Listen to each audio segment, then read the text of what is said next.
Hello, and welcome to the bookshelf. Thank you for joining me this evening. Now sit back, relax, and let's get into our story. The Offer. I was never the type to believe in supernatural. Ghost stories were just ways to pass the time at sleepovers, and horror movies were more comedy than terror to me. That was before I took a job as a night watchman at the old Evercrest building. It was a favor, really. My Uncle Ron, who managed the property, said it was only temporary, just until the place was sold. The building used to be a hospital, decommissioned in the late 90s, sitting abandoned until a developer bought it to turn it into condos. My job was simple: patrol the place from 10 p.m. to 6 a.m., make sure no squatters or vandals were creeping in. Easy money, he said. On my first night, Ron handed me a jangly keyring the size of a grapefruit and gave me a map of the building. Just one thing: don't go to the third floor. I thought he was joking. He wasn't smiling. What do you mean, don't go? Isn't that part of the patrol? No one goes up there. Ever. The elevator doesn't stop on 3, and the stairwell doors are locked from both sides. Just log your rounds on the first, second, and basement floor. That's it. Is it unstable? I asked. Ron looked uncomfortable. No, structurally, it's fine. Just trust me, kid. Leave it alone. Of course, when someone says that, your curiosity starts whispering. The Whispers. The first few nights were uneventful. The building was cold and smelled like old bleach and mildew. My flashlight barely pierced the dark, and the silence was thick, broken only by my own footsteps or the occasional groan of settling walls. I kept a notebook to log anything unusual.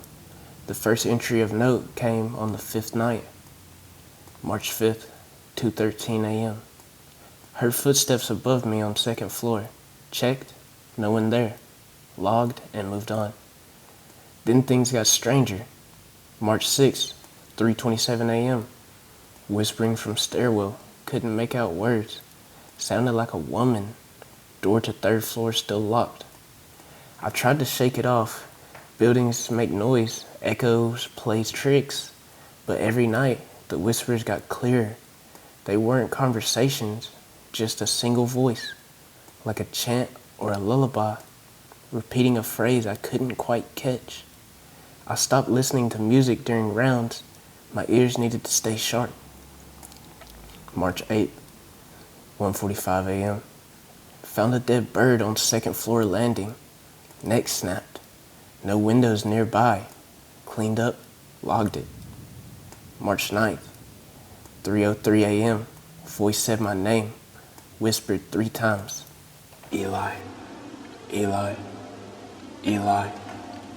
That was the first night I left early. I told Ron a pipe had burst and I needed to shut off the water main. I didn't tell him the truth, that when I looked up at the 3rd floor door, I saw fingers wrapped around the window slot, pale fingers, twitching like they were tapping a rhythm, only they understood. The Third Key. By the 2nd week, I was obsessed. The whispers never stopped, and I started dreaming about them during the day. In one dream, I was standing on the 3rd floor, but everything was upside down. The hallways bent inward, lights flickered backward, and the walls bled black liquid. I told myself I had to know what was up there. I tried the stairwell door. It was padlocked. The elevator didn't even have a 3 button, but I had keys. One night, around 4 a.m., I sat down and laid out every key on the ring. There were nearly 50. I labeled them one by one until I found one marked 3F access. I held it in my palm for a long time, as if it might burn me. That night, I didn't patrol. I went straight to the stairwell. The 3rd Floor. The lock turned with a heavy clunk. The air that came through smelled old and sweet, like spoiled fruit. I stepped into the stairwell and ascended slowly. The 3rd floor door was identical to the others, except for a rusted plaque that had been scratched blank. I slid the key into the knob, turned it, and the whispers stopped. Not faded, stopped. Dead silence.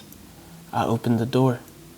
The hallway was impossibly dark, like my flashlight couldn't penetrate it. The walls were lined with rooms, old patient rooms from the hospital days, some with open doors, others shut tight. The air was thick, humid, and it felt like the walls were watching me. I took one step in, and then the door slammed shut behind me. The children. The whispers returned, but they weren't whispers anymore. They were giggles, children's laughter, echoing faintly like they were playing hide and seek in the dark. Then, a soft patter of feet, running, fast. I aimed my flashlight and caught a glimpse, just a blur, small, pale, a child? I should have turned and run, but my legs moved on their own. The first room was empty, but the bed had straps on it, old leather ones. The mattress was torn, and a child's crayon drawing was scrawled across the wall. A black stick figure with too many arms. In the hallway, more laughter. I turned and saw a child standing at the far end. A little girl, maybe 8 years old, wearing a hospital gown stained with something dark. Her head was tilted too far to one side, like her neck was broken. She smiled at me, then she vanished. The door to the room beside me cracked open. The doctor's office. I stepped inside of what looked like an old office. Papers littered the floor, faded charts, incident reports, patient files. One file was left open. Patient 302, name, Clara M., age, 6. Subject exhibits signs of advanced night terrors, claims to hear voices from the walls, multiple incidents of self-harm, refers repeatedly to the Thin Man. That name made my stomach twist. I flipped through the file, each page more disturbing than the last. Drawings of the same stick figure, stories of children disappearing, of the Thin Man whispering secrets through vents at night. Then the lights in the room turned on. Not overhead lights, a box TV in the corner flickered to life, showing grainy footage, security camera feeds from this very floor. The timestamp read, March 13, 4:06 a.m. That was now. On the screen, I saw myself, standing in the hallway, and behind me, rising from the floor, was a tall, thin shadow with arms that reached the ceiling. The Thin Man. I turned, nothing there, but I could feel something, a pressure in the air, like gravity had tripled. The walls began to pulsate, like they were breathing. Then came the voice, deep, like it came from under the floor. You opened the door, Eli. I dropped the flashlight. Darkness. You let me in. I ran. I didn't care which way. The hallways had changed, twisted. I swear I passed the same door 3 times, marked 303. Each time the door looked a little different. First closed, then cracked open, then wide, revealing pitch blackness inside. The laughter was back. Children crying now, wailing, screaming. Why did you open it? A voice shrieked. I didn't mean to, I yelled. The hall behind me collapsed into shadow. It chased me like a wave. I dove into a janitor's closet and slammed the door. Silence, then breathing. Right behind me. Escape. I don't remember how I got out. I woke up on the first floor with a nosebleed, covered in dust. My key ring was gone. I staggered outside just as the sun was rising. Ron was waiting in the parking lot. He didn't look surprised to see me. You went up, didn't you? He asked. I nodded. He sighed and looked at the building like it hurt him. You'll need to leave town. It knows you now. What knows me? I asked, my voice hoarse. He handed me a crumpled photograph. It was an old picture, black and white, of the Evercrest staff in the 1950s. I recognized the hallway behind them. At the far right, barely visible, was a tall figure, skinny, blurred, no face. That's the 3rd floor doctor.